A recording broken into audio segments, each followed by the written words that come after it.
Hey there everyone, Luke here, and you know what time it is? I know what time it is. You know what time it is? I know what time it is. Yes, we are finally doing the first core of Season 3, Dot Stone. What's the difference between the anime and the manga? So, being excited for this, looking forward to doing some more Dr. Stone content. Oh, because season 3 has my favourite arc in the series, the Treasure Island arc. I don't hold that a secret. It's my favourite arc in the series, and we're finally getting to that point. It's been the season I've been looking forward to, and I have all my notes here. So, without further ado, let's get started.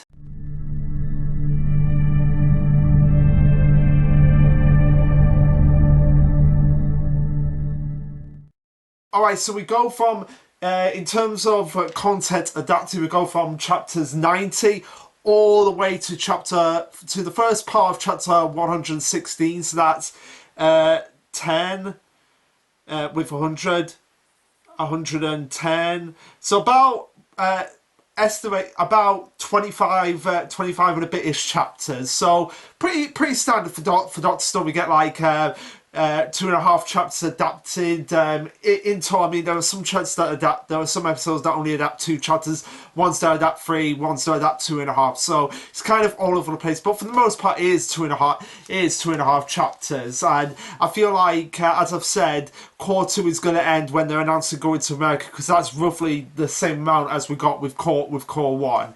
So anyway, we'll just kick things off. I have the file right here with episode 1. So episode 1 is titled New World Map. So basically all the episodes in Core 1, most for the most part, are named after chapter title. So New World Map the New World Map episode is named after chapter 90 of the manga, and this one covers chapters 90 to 91 of the manga.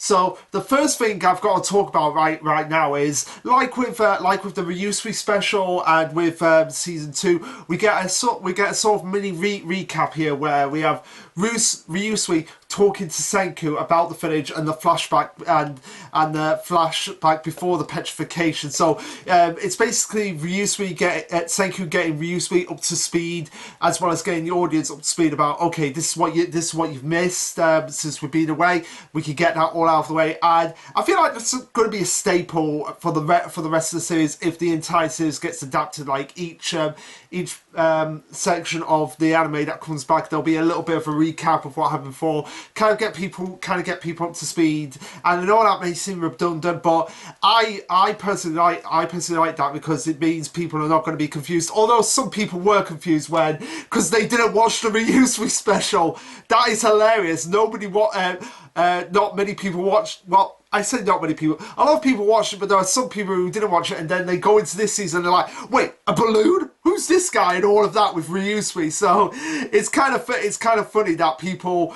didn't watch that, but I guess it's because it was advertised as a special. They thought it was non-canon. But seriously, people, with Doctor Stone, pretty much everything is canon except for the few little tiny bits.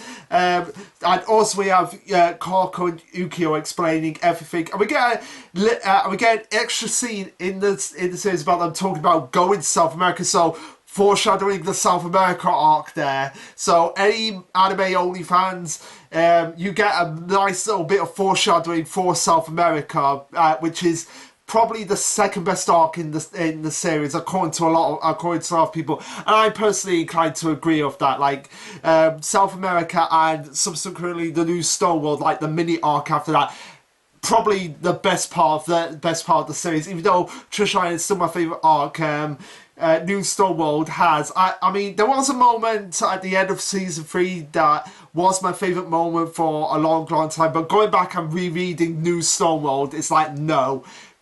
When we get to that point, seriously guys, if you like Suika now, when we get to New Stone World, you're gonna absolutely love her. Trust me.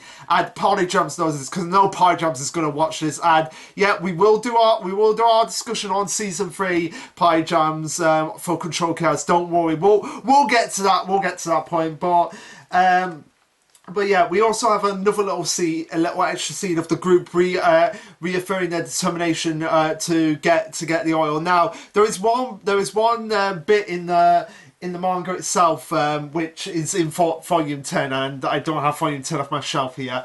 But in volume 10, where you had the magma scene where Magma is talking to Manto and basically saying like, I don't want to kill Senku now, but I'm still gonna not try to be the villager. And I did have that, I think, as one of my notes. Nope, I don't think I had it as one of my notes.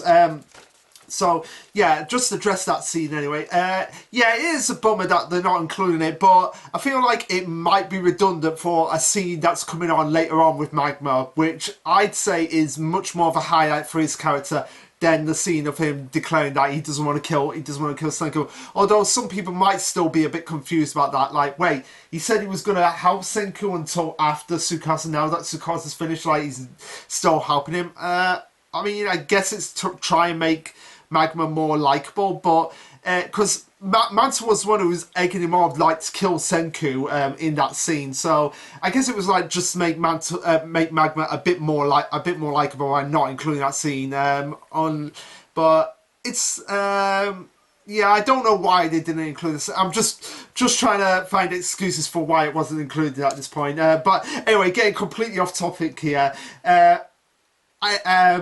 Now the intro for this core. A lot of people are mixed on it. I personally enjoyed it a lot, especially the ending point where you have like the entire cast together, and guess who's the one by Senku's side? That's right, Suika. Suika, they make no holds barred about who they consider Senku's right hand man, woman, whatever. Like, Suika is definitely one of them, 100% of the way. So yeah, love that moment. Now there is one moment in the chapter, if I can get to it after. Yeah, there is no moment right here in the from the anime where Kawaku is just like whee, sliding down the balloon. So I'm kind of a little bit disappointed that they didn't include that, but whatever. Now here's something like when there's a point in I don't believe it's in chapter 90. Oh no, it is. So when they're doing this whole thing with all the blocks and everything and trying to get the goats and everything, it goes into a completely Minecraft situation. Now somebody is gonna take that and make a Dot Stone Minecraft field, which I don't play Minecraft.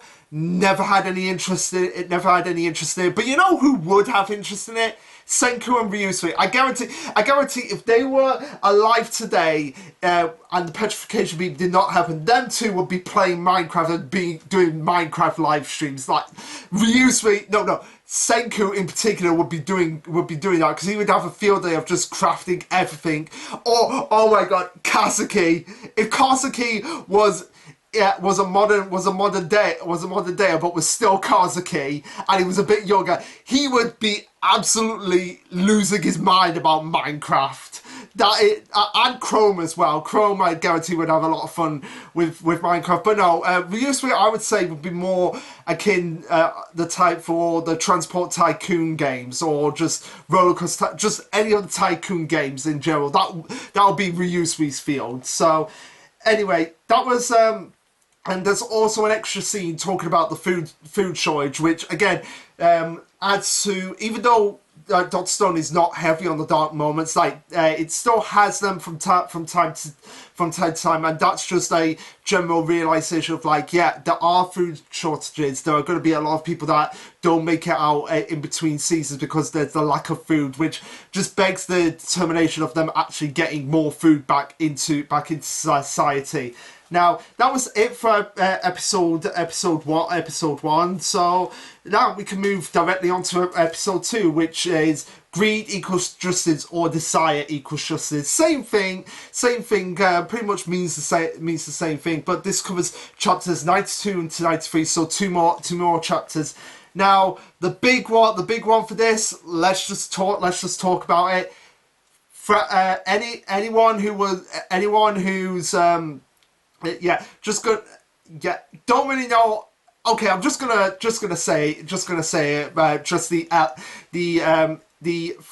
Fran in the room. Yeah, Fran is non-binary. Like, even though Inagaki and Boichi have kind of been a bit unsure, kind of been a bit like not really focusing on it. It's very clear Fran is meant to be non-binary, and the anime just rolls with it, just rolls along with it. The dub and the subtitles from Crunchyroll, they address Fran as they. So that's what they are. They're non-binary, and I love the fact as well. Like with the manga, it's not really touched upon. It's just doesn't matter what their gender is, they are Fran, and they have one of the most badass introductions in the whole anime. Like as soon as like the Miyamiya pours the refined fluid on Fran, they don't waste any time. They're just like, oh, those are my clothes,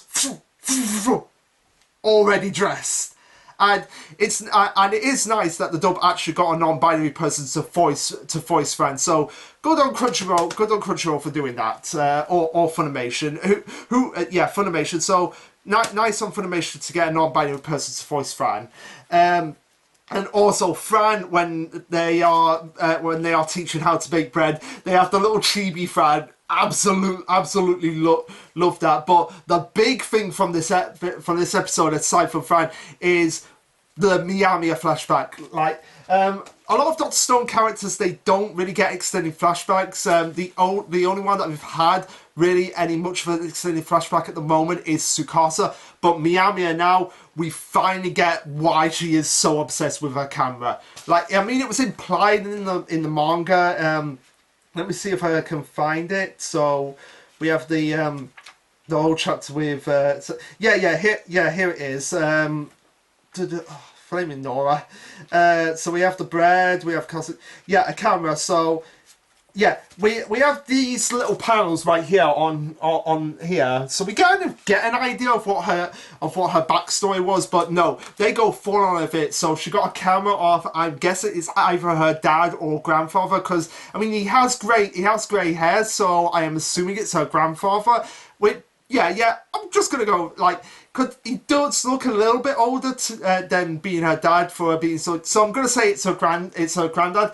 Got her a camera, and she just took to it like duck to water. Like, she slept with it, she kept it around her the whole time. So it just makes more sense now why she would be bawling her eyes out by getting the first new camera in the new world. So very nice on that front. So those are the main points for episode 2. So now we can move on to episode 3. First Contact, an episode that was highly anticipated by a lot of people, because this is where we get the introduction of the main antagonist of the series, Why Man, and it covers chapters 94 to 95. So at the first we have more of the filler scene of them actually finding the oil, so making more effort to get this oil. And there's a point at this point here where you see Senku and Ryusui in the science lab, where there's no one else that comes in.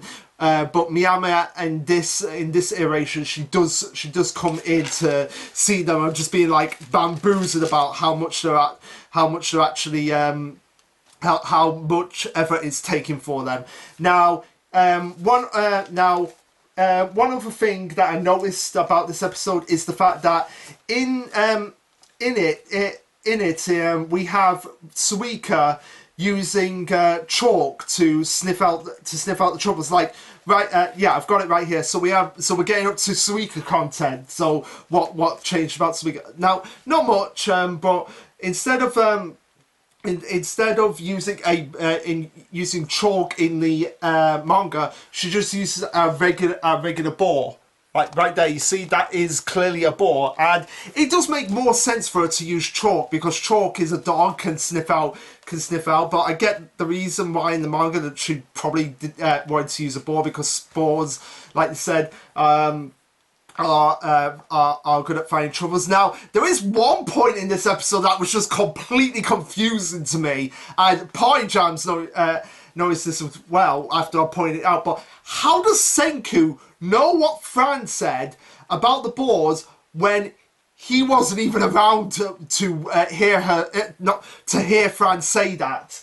I apologize for that. To hear them say that, and I thought this was just an anime only bit, but nope, it's actually in the manga as well. Yeah, right here, it's right there. So I get Inagaki Boichi. How does Senku know what Fran said? Small ranting aside, we can move on to what's big about this episode. So I love the way they say GPS in the anime. It's kind of like GPS, kind of like that, just like the most horrifying, like, how on earth are we going to get that? And then Chrome's just there like, what's a GPS? While he's picking his nose. But yeah, love that. And now we get to the big one. Love how they handle the Y-Man voice here. It doesn't give away the twist that it's using Senku's voice later on in the arc, which I've just given away right now. But I'm sure anybody clicking on this video would know, like, okay, there are going to be spoilers galore. Like, I am talking about stuff from the manga here, so you're going to have to expect spoilers. So I'm sorry, anime onlys, if you clicked on this, but why would you click on something titled Differences Between the Anime and the Manga and be surprised that you get manga spoilers? So, yeah. So it doesn't ruin the surprise of, like, oh, Y-Man is imitating Senku's voice. It's more like, why? Just the most creepiest voice ever, which everybody lost their minds about. And yeah, I can kind of see why people did get pissed off about me by saying, like, oh no, Senku is right. But really, when has Senku ever been wrong? Well, I guess there's been a few times where he's been wrong, but when has he been wrong when it comes to scientific things? This is a scientific thing. He is never wrong about that. So you could, yeah, I think everyone could pretty much guess that Senku is probably on the right track here of this being the main antagonist and the one behind the petrification, because, like, as soon as it comes on, as soon as they get that radar on, the first message they get is a why in a creepy voice. So I think people can connect the dots there that Senku's on the right track. But I can understand why people were a bit pissy about me spoiling that. So I apologise out there, but come on, it's Senku. Nobody questions Lord Senku. So anyway, they do cut out... oh, I should have said this. Did I say this episode? Did I say it covered? No, I didn't. So it covers chapters 94 and 95. But it also has the first page of 96 here, because that No, it has the first 2 pages of it cuts out this page. Because I guess it wasn't needed. And it just makes more sense for them to end on this page of Senku confronting the Y-Man with a message back to them. So that does make sense. So now we can move on to episode 4, Eyes of Science, covering chapters 96 and 97 and the first scene of 98. So we're slowly starting to pick up the pace here. Now, I did have a note here: in Cristobal, Kosaki replaced Suika. Don't really know what all that was about. But also as well, there's a scene here where after the fish, let me find that scene. Crystal ball. Is there a crystal ball? I really don't know what that was all about. But there is one bit. Let me find it. There was my notes, and trying to find stuff. So yeah, I don't know what all that was about. Maybe it was just something I caught upon. But yeah, here we go. Here we go. So yeah, after the scene, after they've caught the fish, so in chapter in chapter, Flaming Nora, in chapter 97. So we have Suika there, and there's a lot more detail on the people eating the fish in the anime. So it just makes it much more easier to kind of distinguish who they are. Because one thing I will always criticize, I love Boichi's artwork, but the one thing he really liked on was background characters, and just make them white blobs and let the anime sort that out. Yeah, sure, that works. So I love you, Boichi, for your art, but you really need to improve on your background characters. So anyway, there is one bit here that I don't know why they included it. Where is it? Where is it? Where is it? Where is it?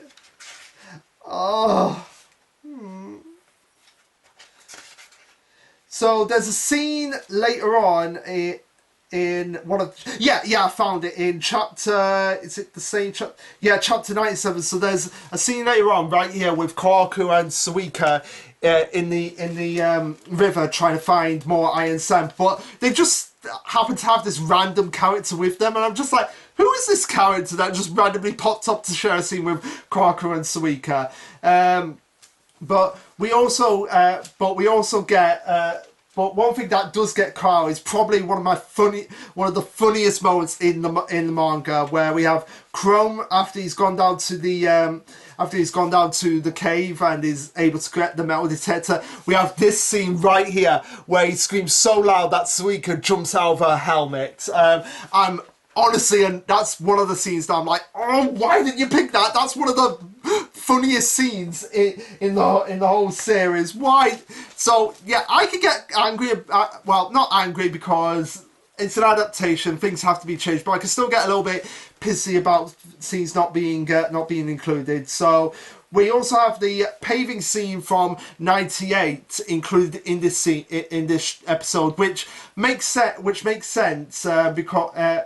Which makes sense because it's included to have Gen in the cave, because the manga kind of flips back and forth of like where Gen actually is. So it's to make it more consistent of to actually get him in the cave for the scene where he's talking with Ryusui. And they also have a much more expanded scene on how the mind system is actually going to work, and how Kasaki is the one going to be in charge of actually making this mind. So I'm glad that they included that, but I'm still annoyed about the Suika jumping out of her helmet scene thanks to Crow. Now, in the manga, we have this random villager with Senku, Chrome, and Yo in the minecart, but in the anime, they replace the random villager with Nikki. So nice that they're replacing the villager with an established character in that sense, and it does make sense that Nikki would want to go in the minecart. Another scene that's cut is Ginru lazing about in the cave, but that's cut because he's actually meant to be in the boat with Kokyo, which I believe is opening of volume 12. It's the opening bit of volume 12. So if I can get to it, so Ginru. Yeah, Ginru is right here in the boat with Jasper and Kinru, and later on he's with he's also with Kokyo right in the next part. So it does make sense why they cut out the scene of Ginru lazing around in the cave, because it just doesn't make any sense for him to be in two places at once. So now we move on to episode 5, which is titled Science Vessel Perseus. It covers chapters 98 to 100, so we get 3 chapters in this episode. And like I said, the scene with Kokyo talking to Ginru is this scene is actually cut as well. But again, it does make sense that they would also cut out the scene with Ginru in the cave as well, because he is actually meant to be on that boat. So not really a lot cut from the not a lot cut from this episode, or not a lot added. It's pretty much verbatim, word for word, adaptation with this episode. The only things that are cut that I need to mention is this little interaction right here between Mia and Yo. Now, now the pictures, absolutely loved it. The montage of pictures over the year where they're actually building the Perseus. There's no intro because that's used as like an insert song for where they're actually being announced, like who's actually going on the Perseus. And there's all, but there's all in the sub version. There's no mention about who the Medusa actually is, whereas in the dub version they actually do explain, like, oh, the Medusa is the one that petrified all the world, or hence why we've named the boat Perseus, because we're going to defeat the Medusa that petrified the entire world. So it is nice that the dub actually included that, because I know a lot of people might not be into Greek mythology and might not know who Perseus and who the Medusa actually is. So it's nice that they just clarified that for people. Now, one thing that is ruined is that Suika you can actually see her on the shore as they're being called out. So it makes no sense why no one noticed her sneaking on. Like, people know Suika can sneak around, so at least someone would have at least took notice, like, hey, where's Suika gone to? But I guess she's just that big of a master of disguise. And Party Jams, it's more obvious than ever that Kokyo is on the boat. I know you had a bit of confusion where it was Kokyo on the boat going to Treasure Island with them. Yes, the anime makes it perfectly clear right in this episode. So anyway, moving on to episode 6. So we're already halfway through Cour 1, and this covers, it's titled Treasure Box, and it covers chapters 101 and 102, which makes sense because there's a lot of like dialogue, heavy dialogue in this chapter. But again, perfectly reasonably adapted. The only thing that we do need to touch upon it is Byakuya's new voice, because rest in peace the original Japanese voice for Byakuya, who did it in season 1, who sadly passed away, who was also the voice of May Hughes in Fullmetal Alchemist, and Oreo from Hunter x Hunter. Now, no disrespect to the actor, he is an amazing actor. I just don't think he was the right choice for Byakuya. Personally, just the voice that he did in season 1, it just sounded way too old to be Byakuya. That is just in my opinion. No disrespect to him, but I do prefer the new voice. It does sound like how Byakuya, I at least interpret, should sound like. Not too young, but not too old, just like the perfectly right balance. I mean, go and listen to both Byakuya's voices and see if I'm not wrong. Somebody do that. And like I said, not disrespecting season 1 Byakuya, he did a fantastic job. I just don't think he was right for the role. So that's the only thing that I took away from episode 6. Now we can immediately move on to episode 7, Ray of Despair, Ray of Hope. It covers chapters 103 to 105. So finally getting new characters in this episode, aside from Fran. But we have a scene of added of Ryusui talking about rewards, because it's all about dishing out the rewards for everyone. And the final scene from chapter 104, which, if we can get to it, 103. So yeah, we have 104. Let's get to it. So yeah, we have the final scene here, which is all the people on Treasure Island asking Amaryllis to marry her, which I can understand why they cut that, because it's pretty much said literally in the next chapter, in chapter 105. So it makes a lot of sense to actually cut that scene.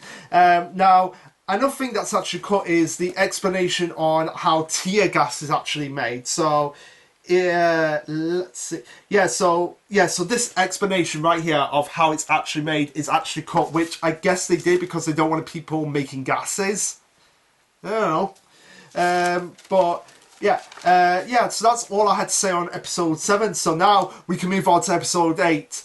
Trump card on the science vessel, covering chapters 106 to 107. So this is where we get the introduction of the main villains of the arc: Kirasami, Mose or Mozu, and of course Ibara. what I love most about this is how the petrification is handled. Of just like it just expanded. It's perfectly animated the way I thought it was going to be animated. Now, Senku's line is from chapter 107 is actually cut in this episode. Uh, uh, oh, oh, yeah. So I think we can move on to volume 13. So we're nearly at the home stretch, guys. So yeah, volume 13 starts off with chapter 107. Yeah, it does. So we have this line cut right here, which again it just seems like it was cut because it was redundant. But Ibarra being called the other leader kind of ruins the surprise because he's in the manga he is called if I could get to the point he's one of the island's top brasses. So he's not actually called the other. He's not actually called the other leader. He's kind of implied to just be one of the top generals. So calling him the other leader kind of ruins the surprise of what happened to the actual leader of Treasure Island, Soyuz's dad. Now, in the anime, I don't think Kurako, in both versions, in both the dub and sub, I don't think she says as loud as she does in the manga, because in the manga it is a legitimate scream to the high heavens. So yeah, right here, that is the sound of someone not going lab. Like it's lab. Obviously, I can't scream because it's the middle of the night, and I don't want to wake any more people. But you get the idea. So the lab scene isn't as loud. But one thing I loved about this is the fact that they actually do cut this right here. Like one of the things that I'm perfectly fine with cutting, because that does not ruin the surprise of who's actually on the boat. It just builds up the tension of like who is actually on there. Which, if you really pay attention at that point, it makes sense that it's Ginru and Suika. Like they're the only two that it could be. But I love that they don't ruin it and they kind of keep it in suspense for a while. And yeah, that is pretty much it for episode 8. So now moving on to episode 9. Beautiful science scenes. It covers chapter 109 to the first half of 111, so 2.5 chapters. So we have more scenes of Suika actually going around the ship to try and navigate and find out where the lab is. And I love the fact that Suika, a 12-year-old girl at this point. Yeah, she would be 12 because they've just passed her birthday in the anime and the manga at this point. But she's able to get this massive cloth and just throw it over this giant mobile lab, which is like twice her size. So it just goes to show how much strength Suika actually has. But one thing that I regret that they cut in this episode was. Where is it? Yeah, these faces from Kohaku and Amaryllis. Yeah, those faces are not there, and I'm like, oh come on, they're funny faces. They're just funny faces, and the perfect reaction to, yeah, we've just made poop. But in this episode, we cut out the first page of chapter 110. Yeah, we cut out this page from chapter 110, which again, I guess it's because it's a redundant page that has been reiterated again. One thing that they do in this episode is that they cut out they save the earpiece when they get the earpiece for the next episode to kind of like just get all the beauty stuff out of the way and not just bang back and forth between two established locations. They can make it all seem consistent. So one scene that I regret them not including is when we get to the actual harem scene. If I can actually get to it. So we have this scene coming in episode 10. So the whole earpiece scene, whereas in this episode we just cut to Ibarra selecting the harem or who's going to be in the pie. But we get this woman right here. She does not exist in the anime, so it is a bummer because it just shows that even Ibarra, someone who's a creep, cannot stand some people. It's just like, yeah, I'm gonna go away from you. You're not not wanted. So yeah, that's pretty much all I had on episode 9. So now we can move on to episode 10, Science Wars, which covers the second half of chapter 111 all the way to chapter 113. So it has a filler scene. It's also from a filler scene of Senku, Soyuz, Gen, and Suika just spying on the group and finding the perfect opportunity to throw the earpiece to her. And also the drone reveal is swapped around to later on in the episode to the point that it was in the manga. Same thing with the motor scene. The motor scene is moved forward after the first part of chapter 113 in anime format. So yeah, those were really all the points I had on episode 10. Like there's far few things that are actually cut in this season. I think this is the most. This is the most they've cut, and yet it doesn't seem like a lot was cut. So yeah, we're now on to episode 11 with the fifth miracle, and also episode 10 was called Science Wars, which covers chapters 114 to the first part of chapter 116. So we went over what I initially anticipated, because what I initially anticipated was it was going to end on Platinum Acquired, but we actually do get a scene added in to kind of like wrap it all up, and it ends on, I guess, a more stronger note of just seeing the image of Ryusui and everyone just breaking out of the petrification storm that they're in right now. So the only notes that I took away from this episode were that in the flashback with Byakuya. So yeah, this is the scene that ends out the core. That scene right there, and a lot of people were pissed that Magma wasn't included. But really, it took me forever to actually find that was Magma in the scene, and he's right there behind Chrome. So I guess they just didn't spot him, like I didn't spot him. But yeah, so yeah, let me find him. Oh, where is it? Where are we? Where are we? Yeah, so here in the flashback with Byakuya, there are clearly 7 kids, but in the anime there's 6 kids. I don't know why they decided to cut one out, but there's more detail on the flashback between the people of the first incarnation of Treasure Island and Byakuya, and again, the death of Byakuya in the flashback was so powerful in the anime, and I love the fact that some people are like, "Why are we crying over Byakuya? He died like 3,700 years ago." Yeah, but we're actually seeing it right now. Now, like I said, the Ibarra saying we have invaded scene that is included in this episode. That's the first part of chapter 116, and like I said, unnecessary flashbacks are cut because there are a few flashbacks in the manga that are like little short panels that really don't need to be there because we already know all about that information from actually seeing the previous episode. So yeah, those are all the major changes that I find with Core 1. I'm sure Party Jams probably has his own that he spotted that I haven't. So look forward to that video when we decide to do it, because we are going to be talking about that. And also look out for some other videos that we have coming up on Control Cares. But for now, what do you guys think of Core 1 of Dr. Stone Season 3? Let me know. Like, subscribe, comment, all that jazz. And this will be Lasherluke signing off. Later, guys.